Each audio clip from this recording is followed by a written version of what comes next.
On va parler de cette question vers un nouveau chemin Roxham, une crise migratoire qui semble se dessiner à la frontière, alors que les États-Unis ont débuté leur campagne massive d'expulsion de centaines de milliers de personnes.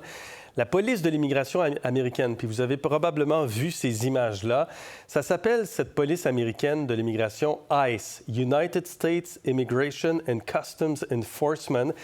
Et elle procède depuis l'arrivée de Donald Trump à des milliers d'arrestations, parfois très, très musclées, enchaînant des hommes, des femmes, avant de les expulser des États-Unis. Les images font le tour des médias américains, font le tour du monde également. Et il y a des cas d'erreur sur la personne lors d'arrestations qui commencent à faire surface. L'une des premières actions de Donald Trump après avoir prêté serment pour son second mandat a été d'élargir le mandat, justement, de cette police. Le nombre d'arrestations menées par ICE pourrait atteindre un nouveau sommet cette année de 28 650 en 2021, après 2 années au-dessus des 96 000 quand même, 2022-2023.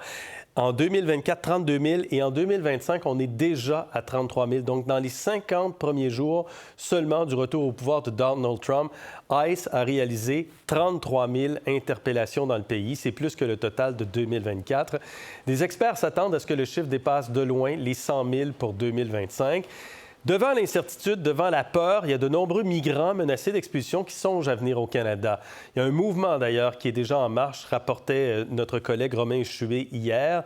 Au cours des derniers jours, le nombre de personnes venant demander l'asile au Canada a fortement augmenté, majoritairement des gens d'origine haïtienne. Le centre de traitement des réfugiés situé au poste frontalier de Saint-Bernard-de-la-Colle a même déjà atteint sa pleine capacité opérationnelle. De 560 en janvier, on est passé à 755 en février, à 1356 en mars. Et ce chiffre, 557, c'est pour les 6 premiers jours seulement du mois d'avril. Ce sont des chiffres qui sont quasiment similaires à ce qui a conduit le Canada et les États-Unis à fermer le chemin Roxham en mars 2023.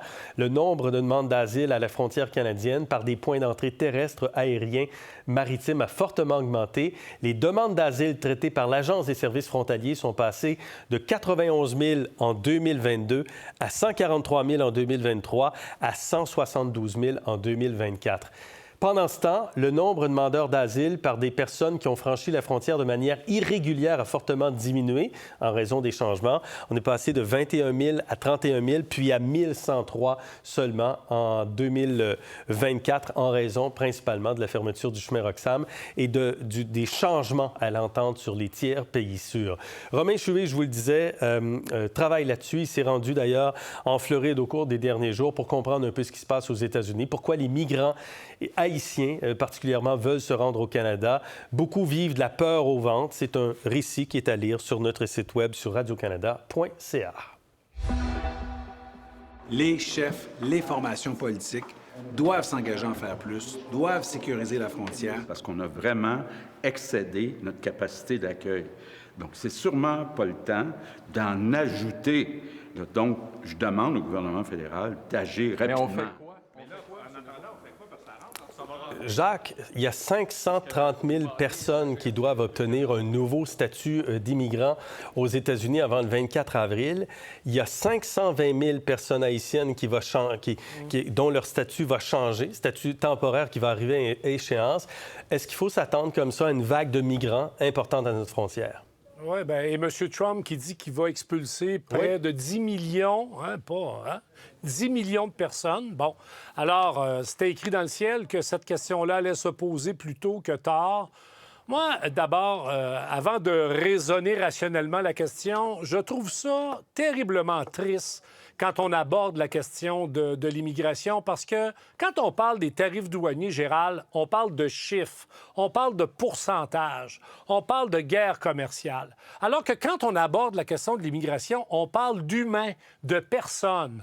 Bon, tout ça est vrai que le Canada a accueilli trop et qu'il y a des problématiques de logement, qu'il y a des problématiques d'itinérance, qu'il y a des... Bon, alors tout ça est vrai qu'on doit faire les affaires dans l'ordre et que, dans le contexte actuel, on ne peut pas ouvrir toutes grandes les frontières, mais en même temps, ça me décourage pas mal, Gérald, parce que ce n'est que la pointe de l'iceberg. Alors, quand vous parlez d'Haïti, c'est quoi les conditions de vie sur Haïti, pas depuis 3 ans, depuis 20, depuis 30, depuis 40 ans, avec une responsabilité énorme du gouvernement américain, pas juste de Donald Trump, là, d'Obama et des autres à l'endroit d'Haïti. Donc, au-delà du débat rationnel, je trouvais que de manifester quand même une empathie à l'endroit de ceux qui sont pris dans ce tourbillon, c'était de mise. Des centaines de milliers de personnes d'origine haïtienne pourraient être expulsées dans les prochaines semaines, prochains mois des États-Unis. Ces gens-là viennent à la frontière canadienne pour demander l'asile au Canada. Mais notre entente avec les États-Unis fait en sorte que vous devez demander l'asile dans le premier pays où vous vous trouvez. Mais les États-Unis veulent expulser ces personnes-là. Quel est notre devoir, nous, Canadiens, Québécois, à la frontière? Antonine. Bien, c'est sûr qu'avec tout le drame humain qui se dessine devant nous, de vous parler de système, de règles, de conventions, d'accords, ça fait toujours un peu insensible et je m'en excuse d'avance parce que je partage toute l'empathie que Jacques a exprimée de voir le spectacle déplorable qu'on voit aux États-Unis à l'heure actuelle parce que c'est un spectacle où on met en scène ces drames humains et vraiment, je pense qu'il n'y a personne qui peut être en accord avec ça.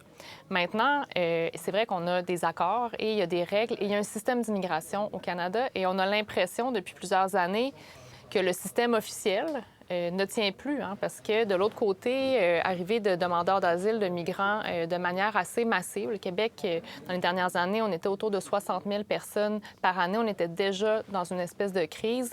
Et même si on ferme le chemin Roxham, ça ne change rien. Dans le fond, les gens vont arriver d'autres manières. Ils vont faire leur demande d'asile autrement. C'est-à-dire qu'ils arrivent de manière... Avant, ils arrivaient de manière irrégulière parce qu'ils pouvaient demander l'asile au chemin Roxham. Maintenant, ils n'ont plus besoin de faire ça. Ils peuvent arriver à la douane, demander l'asile. Mais l'entente avec les États-Unis fait en sorte qu'on ne peut pas demander l'asile à 2 endroits. Il faut le demander dans le premier pays où on se trouve. Est-ce que les États-Unis, c'est encore un pays sûr? Bien, officiellement, oui, c'est encore un pays sûr. Les politiques, évidemment, de M. Trump sont très graves et sont épouvantables. Peut-être qu'il faudra revoir effectivement les accords, mais on ne peut pas changer les règles du jeu du jour au lendemain. Là, on sait qu'on va avoir une vague de personnes qui vont arriver. Certaines personnes vont être envoyées automatiquement, mais année après année, évidemment, il y a un processus pour les demandeurs d'asile. Antonine, Jacques, bougez pas. Le ministre est avec nous, le ministre Jean-François Roberge, justement, qui est prêt à nous parler, ministre de l'Immigration, de la francisation et de l'intégration qu'on retrouve à Québec. Bonjour, M. Roberge. Bonjour, M. Fillon. Est-ce que vous vous attendez à une hausse importante des demandes d'asile à la frontière du Québec? Je dirais qu'on s'y attendait depuis l'arrivée en poste de M. Trump. On surveille la frontière beaucoup plus attentivement depuis ce moment-là. Mon collègue François Bonnardel à la Sécurité publique et moi, on a un topo à toutes les semaines. Et c'était stable, relativement bas, les arrivées là, par la frontière terrestre. Il y avait des demandes d'asile en assez grand nombre quand même, mais je dirais aux aéroports, c'était pas venu en provenance directement des États-Unis. Puis là, on a vu que dans la dernière semaine, dans les derniers jours, il y a eu cette augmentation marquée à la frontière terrestre. Est-ce que ça vous inquiète? Qu'est-ce que vous demandez au gouvernement fédéral? Ben, oui, c'est inquiétant parce que le statu quo n'est pas tenable d'abord. Là. Avant même qu'il y ait ce soubresaut là, à la frontière terrestre, on était à environ 3 000 demandes d'asile par mois au Québec. On s'alignait pour donc une année d'autour de 36, même à 40 000, dépendamment des mois. C'était beaucoup trop élevé considérant que notre capacité d'accueil est dépassée et depuis longtemps. Et là, quand on voit qu'en plus des gens qui arrivent à la frontière, il y a des gens qui commencent à arriver vraiment via la frontière terrestre, bien, on voit que là, ça n'a plus de sens. Là. On demande vraiment à tous les chefs, à toutes les formations politiques, de prendre un engagement clair, de faire respecter l'entente sur les tiers pays sûrs. Je pense que Mme Yaccarini disait bien juste avant que j'arrive en onde. Cette entente existe. Il faut la faire respecter. On ne peut pas se permettre d'accueillir des gens quand déjà on a des problèmes de logement, quand déjà on est vraiment saturé côté santé, côté éducation. Il faut, comme on l'a déjà dit, en prendre moins et en prendre soin. Mais quelle est notre responsabilité à nous quand on voit ce qui se passe aux États-Unis? Vous avez vu, M. Roberge, les images aussi aux États-Unis. Il y a même des cas qui sont rapportés comme quoi les personnes qui sont arrêtées dans une certaine violence par les autorités américaines, par la police de l'immigration des États-Unis. Il y a même un cas où une personne a été envoyée au Salvador finalement et on a prouvé qu'elle n'était pas du tout criminelle. qu'est-ce qu'on fait quand on voit ça aux États-Unis? Est-ce que vous considérez toujours les États-Unis comme un pays sûr? Je pense qu'il faut considérer encore les États-Unis comme un pays sûr. Maintenant, on ne peut pas être insensible quand on voit en direct ou avec des reportages des choses qui, je vous dirais, sont douteuses, sont particulières. Maintenant, on ne sait pas ce qui arrive si simplement ces personnes font vérifier leur statut, puis relâcher, puis poursuivre leur journée. Ou M. si Trump veut en expulser massivement expulsées. des centaines de milliers, voire Oui. des millions. On sait, nous, si on n'accepte c'est pas ce la qu'il a demande dit. d'asile, ce que vous demandez, est-ce que c'est pas finalement de retourner ces personnes sur le sol américain et de subir le sort qu'ils vont subir? Écoutez, c'est possible. Je ne peux pas savoir personne par personne ce qui va arriver avec chacun des ressortissants, mais le Canada là, et le Québec, on est 9 millions. Le Canada, on est un peu plus de 40 millions. On ne peut pas accueillir toute la misère du monde. Je veux dire, le fait qu'il y ait des drames humains aux États-Unis, il y en a eu en Ukraine, il y en a en ce moment en Palestine, il y en a à plusieurs endroits, ça n'augmente pas ça d'emblée, à chaque fois, notre capacité d'accueil. Puis on ne peut pas prendre sur nos épaules toute la misère du monde. On doit faire notre part. Le Québécois et le Canada ont toujours fait. Le Québec et le Canada, pardon, ont toujours fait leur part. Les Canada demeurera une terre d'accueil. Mais notre capacité d'accueil n'est pas infinie. Ouais. On est en ce moment là au-delà de ce qu'on pouvait accueillir. Il faut prendre la mesure de ça. L'an passé, ça a coûté 500 millions de dollars en aide de dernier recours. C'est énorme, énorme. Mais on est quand même dans un pays riche. On a quand même des capacités. On fait partie des pays du G7. Si ce n'est pas le Canada qui accueille la misère du monde, c'est qui sur la planète Terre qui peut accueillir des personnes comme ça, qui sont expulsées, puis certains considèrent que c'est injuste, avec une politique sur l'immigration et sur les migrants très brutale de la part de l'administration américaine?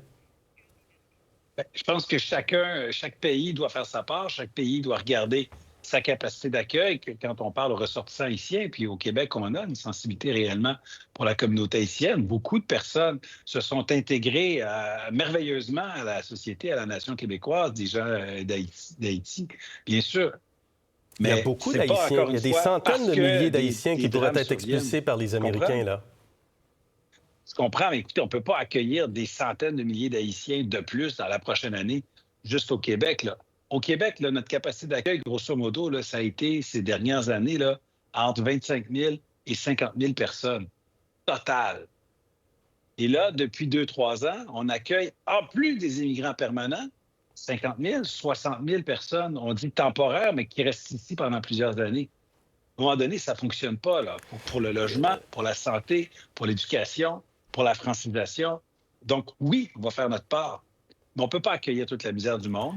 Puis on s'attend à ce que le gouvernement canadien actuel, mais aussi le prochain gouvernement canadien, donc les chefs qui veulent diriger le Canada, fassent preuve de leadership et annoncent qu'ils sont capables de prendre des décisions difficiles. Quand on se lance en politique, c'est pour prendre des décisions difficiles, des fois qui sont populaires, des fois qui sont moins populaires, mais on a des responsabilités sur le moyen terme et le long terme. Mais le contexte actuel est quand même difficile aussi pour nous, face aux Américains, face à ce qui se passe.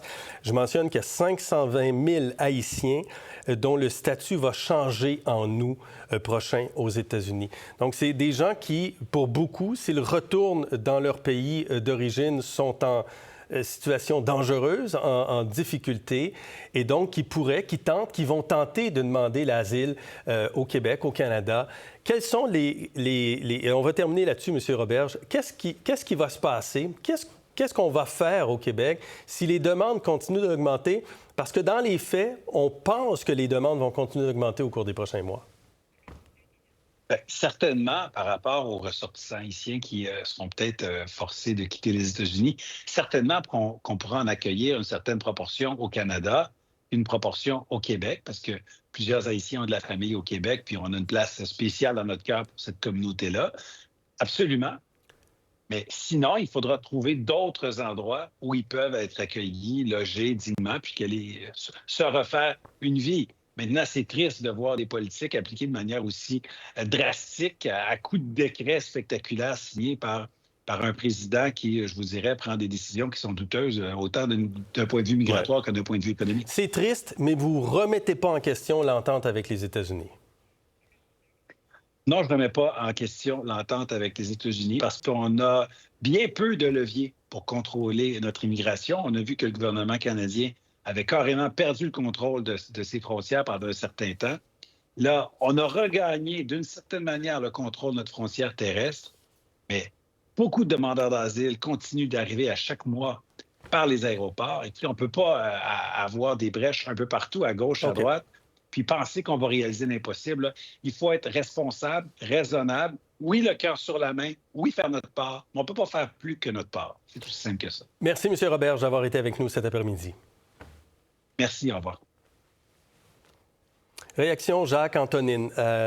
À ce que dit Antonine, vous étiez en train de parler à ce que dit M. Roberge. Bien, je ne suis pas vraiment surprise d'entendre ça. Effectivement, l'accord sur les tiers pays sûrs, s'il faut le revisiter dans un nouveau contexte, tout a changé depuis le mois de janvier avec l'arrivée et le retour, en fait, de M. Trump. Est-ce qu'il faut le revisiter? C'est sûr que de négocier cet accord-là avec l'administration actuelle, ce sera peut-être pas très agréable. Mais je pense aussi que c'est un enjeu qui est global. Là, on voit une situation qui est urgente, puis on va agir dans l'urgence. Mais sur le moyen et le long terme, le système d'immigration, où on fait une planification ici au Québec de l'immigration. On a de l'immigration qui est permanente, on a de l'immigration économique qui essaie de répondre à des besoins qui sont économiques. Il y a une partie qui est réservée pour les réfugiés. C'est les demandeurs d'asile notamment qui vont être acceptés là, par la commission qui décide si une demande d'asile est valide ou non.